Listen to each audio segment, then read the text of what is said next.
Hey,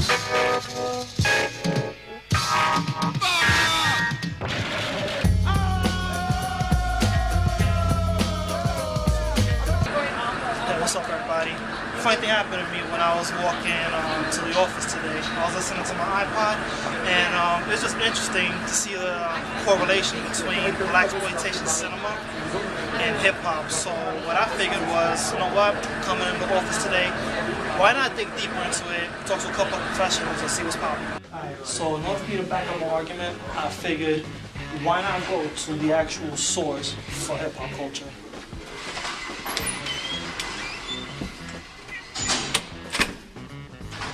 Musically, of course, the similarities are, similar instruments, the way the guitar is used, drum patterns, and organs and keys, like certain sounds that weren't just synonymous with the late 60s, early 70s music, soul music.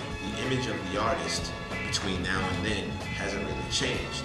You find a lot of the overall artists want to portray a lot of the same thing in some way, shape, or form, which is the, I'm super bad, I'm slick, I'm smooth, I get all the ladies, I'm a tough guy, These are things that were prevalent in the image of the 70s. Sex, drugs, murder, inner city poverty, these are all subjects that are relevant to the times. When hip hop was created in the late 70s and early 80s, all that was pretty much discussed.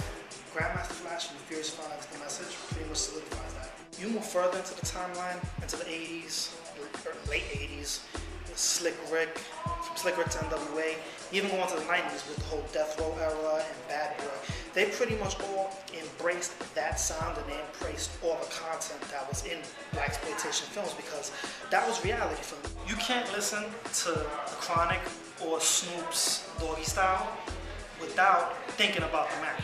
When you listen to Doggy Style and you listen to Snoop, that's gold right there. You can't listen to Ready to Die without thinking about Superfly, because Biggie was Priest. You can even hear it in the opening entrance.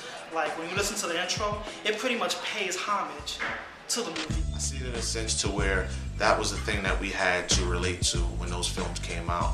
So the one thing that those movies were about was glorifying the whole pimps and hoes and the crack game and the welfare system. So, and it talked about how bad things were, but it showed it in a sense of also coming out of it by doing certain things within the inner community. So I think the connection with the music is the struggle of these young African American women and men coming up, like Little Kim and Biggie Smalls, as they come up in that same type of mentality, whereas they're struggling to get out of a bad situation to get into a better situation, but they're utilizing what they have, meaning they have the streets, they have the drug game, they have the hustle. So it's just a way of showing that that's where they came from. So it's just a repeat cycle of time. Like we had it, it went, and now it's back again, but it's in a different form, it's in a different context, it's in hip hop. They coincide together.